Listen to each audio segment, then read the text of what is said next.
Oh, hi, guys and girls. Firstly, thanks for taking the time to have a look at this bit of a overlook at the new Buildern software. So I'm just going to get straight into it. We've got this is our overview page. Up the top here, we've got all of our projects.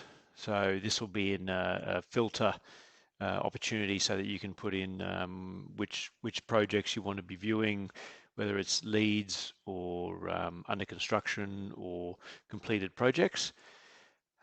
Firstly, we've got our overview page, which we're on here now. So we've got a financial chart, which is still under review as to, bits and pieces that we actually include in here. Our finance, client invoices, bills, variations, purchase order. You get a bit of an overview per job on what you're looking at. Just a bit of a dashboard. This whole page. So look, I'm not going to take too much time on it. You can scroll down and you've got scheduled progress on items and recent files and anything that there's sort of action items that are overdue. So pretty standard on most softwares, nothing to brag about too much there. Next here we've got our takeoff, which I mentioned in my email that this is on its way. It's in development now. I'm a believer that any serious construction software, for me, it's all based around the estimate. If you get your estimate wrong, or you're a bit vague in the way you estimate and you sort of have a bit of a stab, you probably shouldn't be in this game, because your estimate has to be precise, it's got to be professional, and everything's got to be catered for so that you've got confidence going into your project. I don't think I need to really harp on too much about that, but the takeoff is a crucial part of that, and we're spending time on the takeoff to link to the estimate. The estimate was our main module that we've been working on. That's our engine room, and that's how when you do your estimate, a lot of things branch off from that. Allowances, selections, our requests for quotes, and so by the time you're running your project, you're good to go. You're locked and loaded, and everything ties back to that estimate. So without further ado, we go to the estimate. Now, this is just one job. So I'm now currently running projects on Buildern. Software, as you know, it's a forever moving beast, and we've got more to add to this, but I can run projects on it now. I mean, the takeoff would be nice, but it'll be here in the next sort of, software's pretty hard to give exact deadlines, but in about that three months or so. And we're hoping that, but the businesses that come on and use Buildern it's going to take a little bit of time to change over, and you'll be using some sort of system at the moment where you'll be, you're not going to change overnight. You might spend a month or so, preparing Buildern and getting your cost codes imported over, building your estimate template, and get everything ready to go so that you can start a project and move over to Buildern. So just as the estimate is probably where I'll spend most of the time here. A few of the other modules, but so just firstly, we've got our groups here. So it's broken up into groups, and then we do have subgroups. So within our preliminaries, this is my sort of template that I've set up. It's still not quite finished, to be honest. I've got a few things to add myself. But so you've got your group in the blue, in the grey is your subgroup, and then anything white is an actual estimate item. So that's where all your calculations are going to come from. If I double click my item, any item will bring up the window where you've obviously got your name, the actual group that it belongs, and it will actually have subgroups as well. Cost codes, I've got my own cost codes, and you can certainly import your own. All of those ones that are not highlighted, they're just categories, so they're not actually cost codes. But if I scroll down here, I've created my own cost codes over time. So yep, that's all the cost codes. Every item is obviously going to link to a cost code.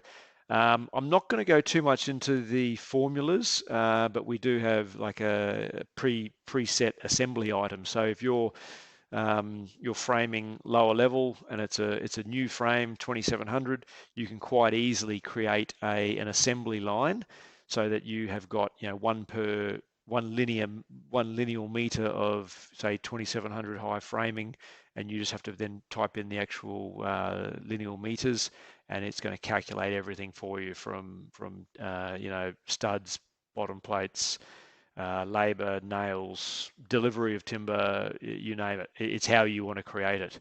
So if we look here, these are measurements that will be connected to the takeoff, but at the moment I'm entering them in. So cladding, you make whatever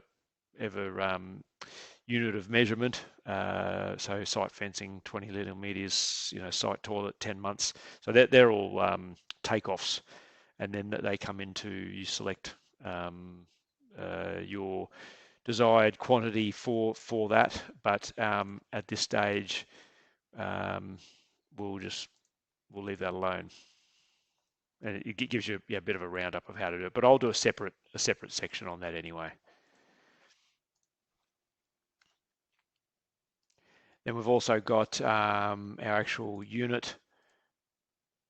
I'll just close that up. So unit of measurement. Now complete, incomplete. So with your template, we'll set everything to non-relevant. So you've got a fresh template, and then you would go and actually select the items that you do want. So anything that is in your template, you might have 500 things in your template, and you might be using 240 of them. Everything else will be non-relevant. But as you go along, you just tick complete. You get a bit of a feel for that. With our GST, we've got, you can set up things as non-GST or GST free. We know that in our industry, 99% of things will have GST on it. So that pretty much stays at that at most times. You can fill in either you want, some people like to fill in GST inclusive, some others GST exclusive. You can fill in either, and it will populate on the other one. We've got our markup here, which is set at either a company setup, a certain markup, or it would be you can set it per job. I'll go through some settings a bit later on. I'll come back to here, the create request for quotes. So if we're doing maybe our plasterer, straight away we want to get some quotes on that. I'll take you to that in a second. You do have to save the item first, then you have the opportunity to use request for quote, and down here is to create a selection. So if we're going to do, if this item happened to be for toilet suites, we would, and the owner had to make a selection. I'm not a project builder, so I don't have a preset selection. We do custom builds. So therefore, often we start a contract and the client hasn't selected half of the gear. It's just the nature of the business, and so there'll be selections on the way. So we can nominate right even when we're estimating what items are going to need a selection, and it's pretty easy to fill that in. Also, a description. I find that for a long time I was estimating projects. You'd win the job, you'd nearly have to come back and really sort of create your scope of works, a specification through to follow into a contract.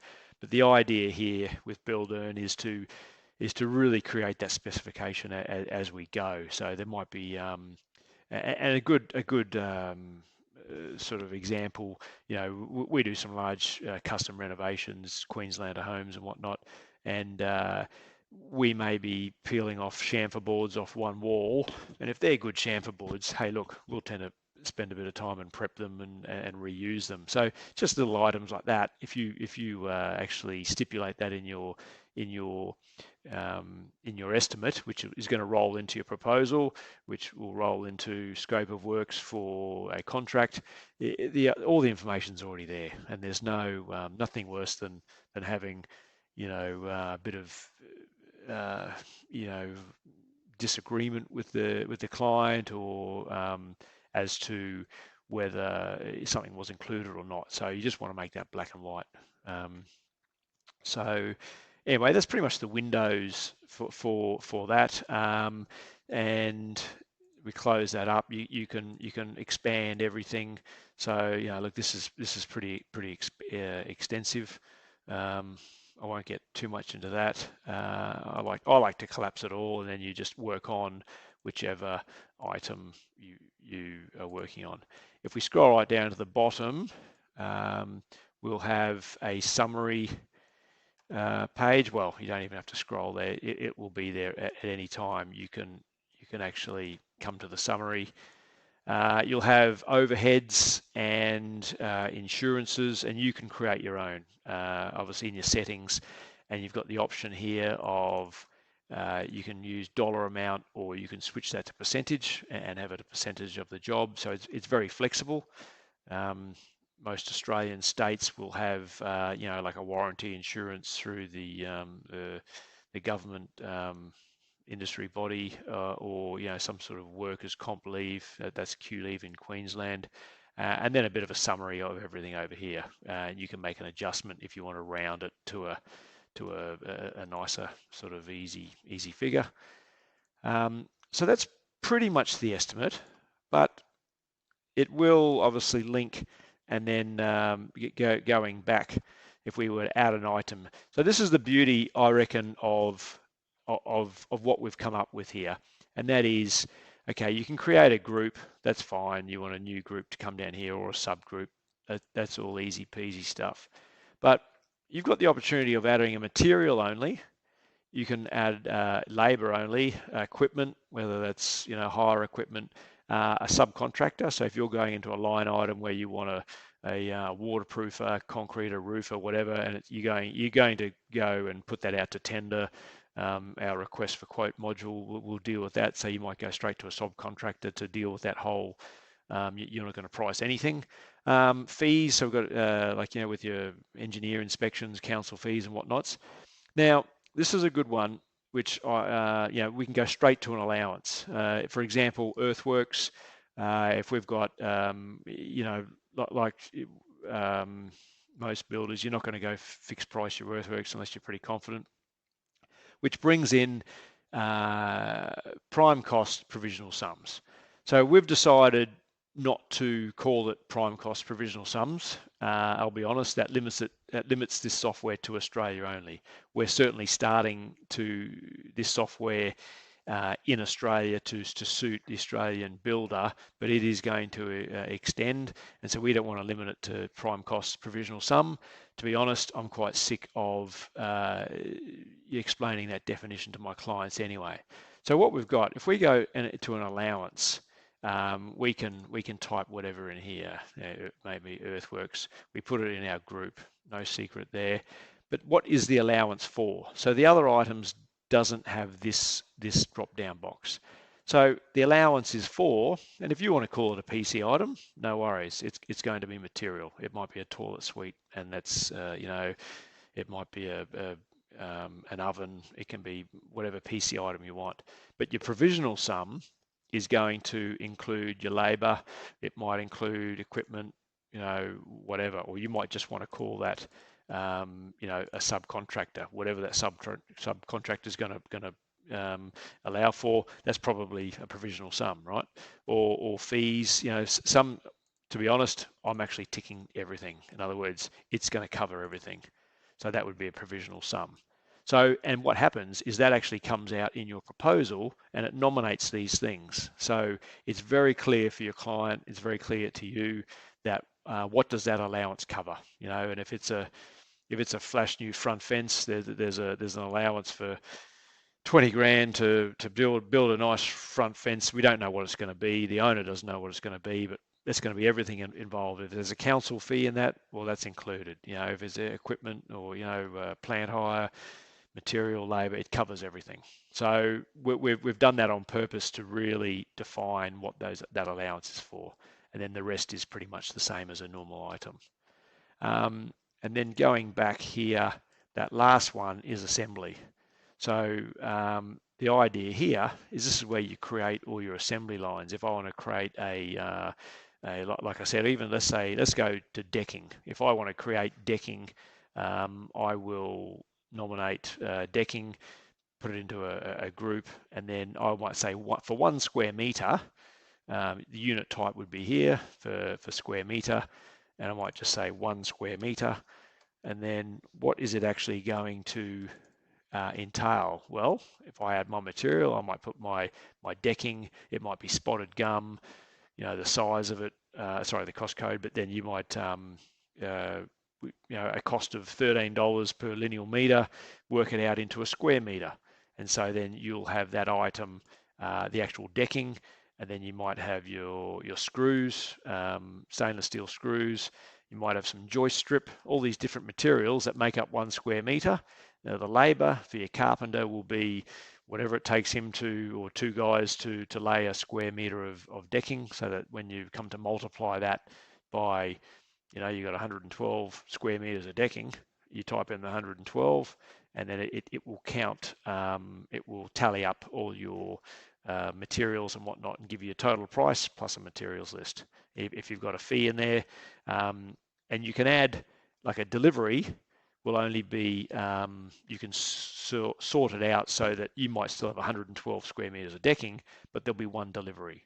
So I'll get that into further, tutorial down the track, but it's definitely got that, and I've certainly used, already created a fair few assemblies with my estimate already.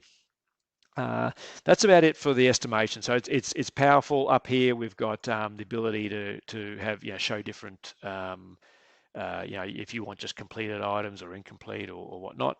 So these are all the status to show that if it's complete or not. These are our units of measurements, as this is going to link off with our takeoff, as mentioned. So that's all going to be linked in. And then same thing if we want to deselect. These are all for down here. We can select certain things and create purchase orders. So if I just go to, let's just say I select here. So down the bottom here, even though that's only two ticks, it's obviously all the subgroups and everything within them. So we could say, plus a request for quote. We might that will send it to the request for quote module to get prices on all those things, or to send an invoice, purchase order, bill. So it's all sort of all integrated very well. I must admit our developers sort of took over there and created the efficiency of how that all operates.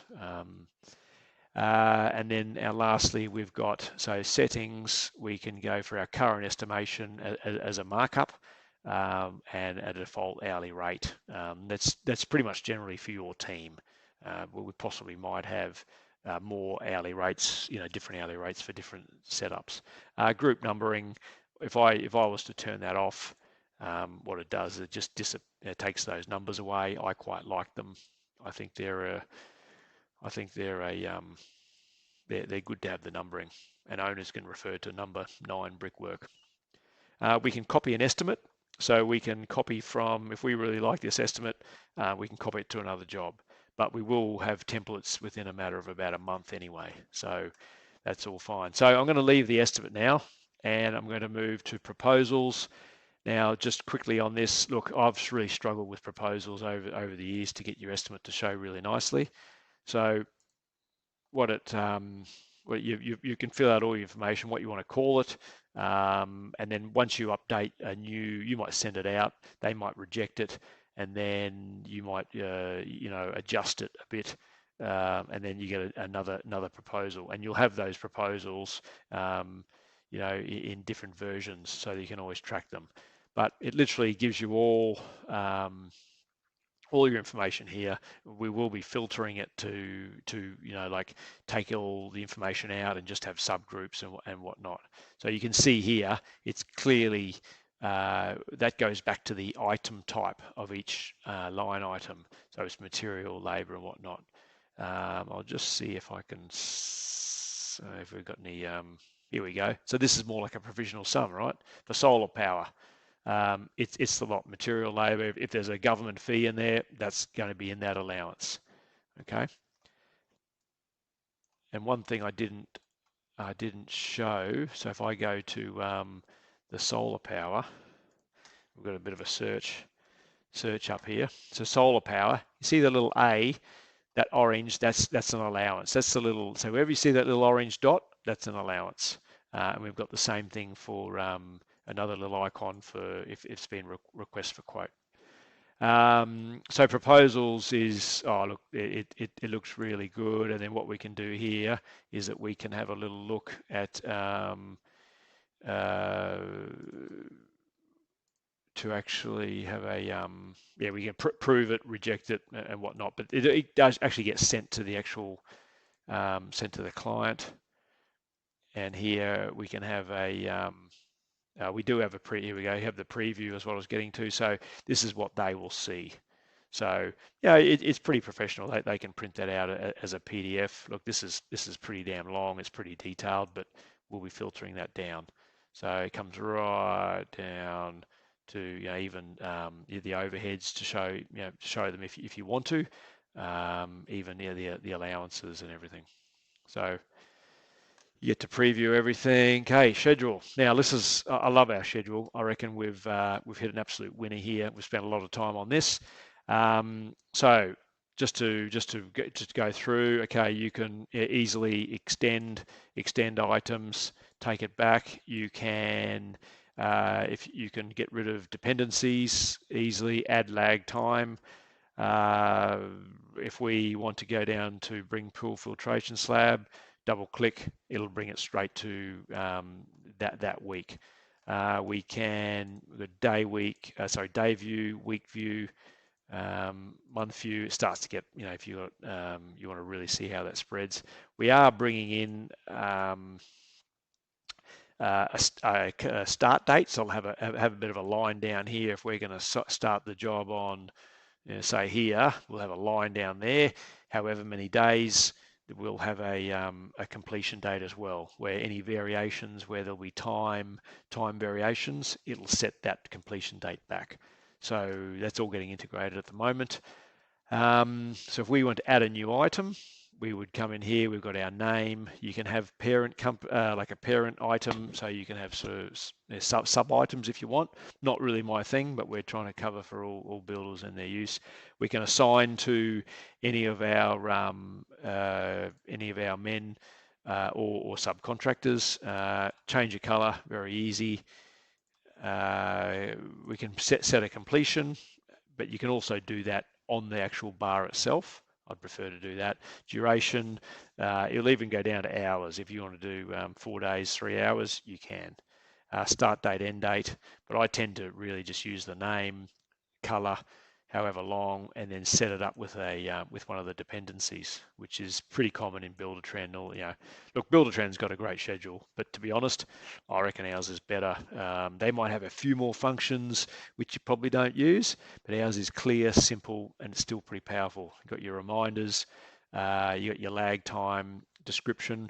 A lot of builders use their schedule to actually put documents in, for timber deliveries and whatnot, so their team can actually come into that timber delivery and actually see what's actually coming. So I tend to use the attachments a fair bit as well. And for save time, if you're building your schedule, save and add another, so you don't have to go back to the screen each time. You can just keep on adding items. So once again, you can copy items over as well. So that's our schedule. You can have you set your work dates and whatnot, but another great tool is the grab. This is so many of them. You have to come down here and scroll to go down, and you have to scroll sideways. But we grab and move it, or if you want to get there quickly, you just click on the item you want. You can change names here very quickly if you want to change that. And another beauty, look at this. So you got all your, if you want to have, if you're a real diehard and want every little bit of information in here, you can sort of see what you can have. I tend to not like that. I just pretty much stick with the basics. I don't mind that completed. That's not too bad. But the other one here is if I click on this, I can slide this, and that will still register here as well. So it's good stuff. And one more thing, I can collapse this. So if I want a bigger screen here, I collapse this, and if I want it bigger again, I can collapse the whole menu bar, and we've got a lot bigger screen as well. I tend to like seeing what I've got there, so that's all fine. So that's our schedule. It works well. We can go to list view, and we are bringing in calendar view as well. List view does nothing for me. I'm a Gantt view guy. Request for quotes. So similar to others, but at the same time, but very powerful. You can come and edit all your external stairs, who you're going to send, who you're going to send it to. You can pick as many as you like. Bit of a description, opening date, due date, and a delivery date. You can preview how that looks. So that's what they receive. They receive an email and just a link. They click on the link, and then they can enter in all their details. I'm not going to go too much into requests for quotes. You can view the offers. So this will compare. I've only got one there, but if you've got four people quoting on it, you'll have those four, and then you can go in and have a look. The little eye is awesome. It's right throughout the software, where you can see if the person, whether it be a client or a subcontractor or a supplier, has actually seen the email. In this case, no. Okay, yourself, some of them just don't care, they won't look at it, but we certainly like to know who's seen, so you can always send a reminder. If you've got some subcontractors who don't tend to use the software too much, and they just send you an email back with their quote, well, you can submit manually. So Fasteners Direct is our only one here, and then you can actually go and put in their price, so that you've got the whole system, and you can add a PDF to that. So that's request for quote. Now, selections and allowances. Okay, this has been a bit of a sticking point for me over the years. Now, selections and allowances for me nearly go hand in hand as they walk down the street. Selections usually have an allowance, unless you're more like project builder, or you've got an architect specified project where you've quoted absolutely every item before you sign a contract, but often there's just an allowance, right? But there are some selections that won't be linked to any pricing, so it's part of the fixed price. And a good example is painting. So if you're changing the color of the house, it usually won't affect the price. Sometimes it will, but so you can still have painting. So if I collapse all these, you could normally have paint colors, which won't be in the allowances because it just needs a selection. So then you can create as many. You might say, in my case here, my actual item is sort of reflective of the actual category, but I could have external colors, have another, add a new selection, would be internal colors, external colors, and link it to the category. And then you can add as many things in there as you want as far as options, and you can select them and whatnot. So so you can collapse all those. So then on the other hand, so many of your selections will be allowances, but you will have selections that aren't allowances, and in the same case, you'll have some allowances which aren't selections. And a good example of that would be earthworks. In this case, my painting is actually a provisional sum, dirty big heritage Queenslander, which is too hard to price, and we need to have some allowance on that. So we've got, but a good example is earthworks. There's no selection required, but there's an allowance. Okay, so that's why we actually separate the two, but they do actually link in a lot of cases. Purchase orders. I've never been a big user of purchase orders as I started my business, but I am now, and Buildern does it very well, where we actually, we've got the different colors to let you know what's happening. There's a whole list of stuff where you can just get around the site quickly. Bills, same thing. So this is all linked to Xero. Obviously, it will link to QuickBooks as well if you're a QuickBook user. We actually went Xero first because Australian users are predominantly Xero. We're doing QuickBooks. There are some QuickBooks. We're not really worried about MyOb, to be honest. Yeah, it's just one of those things where Xero, we're going with the bulk. But if we want to create a new bill, obviously name, and then it creates a number, and then we can link it to a purchase order, okay? And then obviously it's all the normal stuff. But the beauty with our bills, and this is where we like to think we're a bit different, and a bit create a better workflow that I've certainly struggled with some of the softwares. So when we come to bring in a bill, for me, it is either a fixed price item that's come from your estimate and that you're going to flow into as a bill, as a fixed cost in your project, or it's an allowance, so we'll filter that into the allowance section, or it's a variation. Okay, so here we have that option. So if it's a fixed price, it's estimate. It's an estimate bill. If it's coming in from your earthworks, say you got three. Who knows, you might have allowed $24,000 for your earthworks and it's come in at 25.5, whatever, you enter in that, and that's going to filter through to our section for allowances. Variations, same thing. So we try to, so it goes to Xero. You can untick that if you don't want. But so now going to the budget, these are all the categories. Now, this is one thing that I was we were holding off to release this to the builders is for trial is one thing here that's going to be here in the next week. But we thought, no, we'll get it out here because by next week, the next fortnight, it's going to be in here anyway. So these are all your cost codes. So all your cost your cost categories, I should say, and then all your cost codes under that, right? So as long as you've got something in the estimate with a cost code, that cost code will show in here. So obviously 102, 104 is not there because it hasn't been into the actual estimate. There's nothing linking to that cost code, so it doesn't show. So when we come to our allowances, what we're going to have, instead of mixing the allowances and variations and sort of starting to put rows in here like Builder does and Co-Construct and some of the others, to me it contaminates these cost codes in here. It's quite hard to decipher, you know, what's a variation or change order, as they say. So we're going to put our allowances is going to have its own category here, and then you'll have a drop down where you will then have certain cost codes.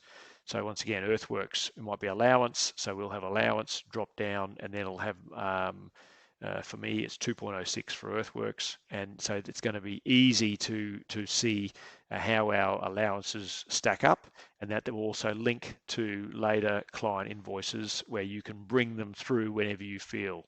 And same with variations. So the allowance is going to have our little orange A, so it's distinctly easy to see, and the variations will have our little variation symbol as well. Variations drop down box, and you'll have variation, all the names of the variations, and then within that you'll have your cost codes of the expenditure, so you can see exactly how you are faring in each variation, rather than sort of contaminating variations through different cost codes up here. So we feel we spent a lot of time on this, and we're very happy with it. It's just getting implemented, so it's not going to be long.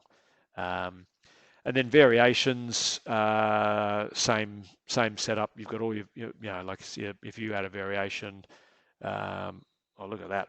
My client has actually had a look at those. That's awesome. I just sent them today. So if we add a variation, obviously name, automatic number. So all of our coding too. So it's pretty straightforward.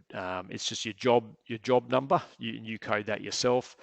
Variation order, number 13. All right, and so then for client invoices will be the same. CI for client invoice, and then whatever number. Bills, same setup. So variation. Now, another thing with our variation, what we're doing, and it's in production. So certainly use the variation as it is. There's no problem. You can create cost codes, add new lines, and whatnot. But so just going back to one, let's just say, yeah. So you can do time variations. So you can actually do a zero cost. So it's still going to be zero amount, and you just put a delay of the time in there, so that gets registered, and then it's going to, for each variation, this is also getting implemented. There'll be a little drop down box to say how much the variation is going to delay the completion date. So it might be 3 days. If we click 3 days, it gets approved. That will get sent through to the schedule, and that completion date will go back 3 days, as long as it's approved. So, and then with the variations also, so at the moment, let me get to another one. Okay, change structural deck. So this one here, there's a whole lot of things going in here, and all they are is just cost codes and a bit of a setup, a description of what it is. But what we're going to do, and it's getting implemented, is we're actually using our estimating module, and it's going to be have the ability to use it in your variation. So if you've got a pretty serious variation, you can actually, it's like you're estimating it, and you can use the estimate module, and so you'll be doing the same, but as a variation, rather than just putting in cost codes, if that makes sense. So that's pretty powerful stuff. So you can really get down to nitty gritties of your variations. We've gone through budget, so client invoices, same sort of thing. Yeah, you can. Yeah, so you've seen it's paid, it's gone to zero. Whole lot of record payment, all that sort of stuff.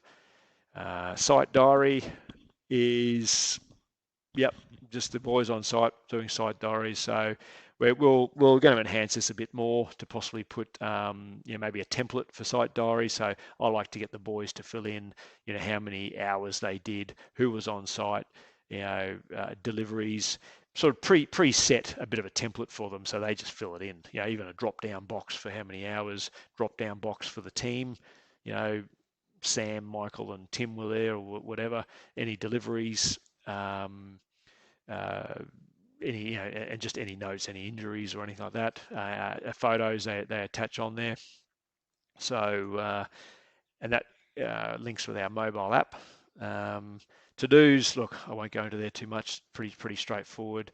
Our file storage. I'll try to make like a template. And then we have every file that gets put through to Buildern will actually go in here. So what we're doing is actually creating a bit of a global folder.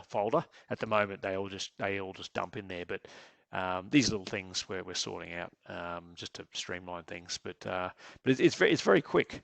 It's like you can get in there, and it's very quick, quicker than Buildertrend and a lot of the others, where it's last thing you want to do is sit in front of these things and watching a buffering wheel running around, and then your team. So that's all in there as well. So, and you can change that for per job pretty much. So that's pretty much it. We go to settings. So you can set up all of your all your configurations into zero. General settings. You got your time zones and all that sort of stuff. License and insurances. I haven't even put mine in there yet. Terms and conditions. So this is pretty good. This will tie in with with your proposal. So you can add certain things, like a whole I started doing this. You've got your just your terms and conditions, which you might, just standard things that you can put in. They'll go into your proposal, and then and it becomes a part of your contract, really. And then payment schedule templates, like a major renovation. You set those so that when you have a template job, they're already set. counting integration we've done. Schedule settings. You can set. This is just for your settings for the schedule. Work out your your holiday days. Have them preset. Field settings. You can change these. So like your project status. I'd keep it quite simple. Lead if I'm estimating it. Something under construction, completed, lost, unsuitable. You can make them whatever you want and make a default so that the ones that you want to see. Project types, call that what if you're a commercial builder or you're a pool builder, you might have different types of pools there or whatnot. Payment methods, pretty straightforward. Selection categories, yeah. So these will come through in your jobs, but how you break down your selections. So yeah, there's a bit of and selection locations, same module, just the room. So a little bit of setup, but honestly nothing out of the ordinary. We have the ability to bring over, you get roles and permissions as well. You can create a role for like head carpenter or what it's going to be, and to see what they see. And your cost codes, you can import those in. So they're my cost codes. We're going to run a separate template for if they want to copy some of ours. If people enter the software and they don't have, they're sort of at the starting point, we'll certainly be having templates to help those, but most of you will have your own. But guys, that's about it for us. View all projects and whatnot. So which ones are linked to Xero. But look, I'd really like you guys to give this a trial and give us your feedback, and hopefully we can get you guys to jump on board, and hopefully I can talk to you, some of you down the track, and maybe meet you someday. Hey, okay, thanks very much.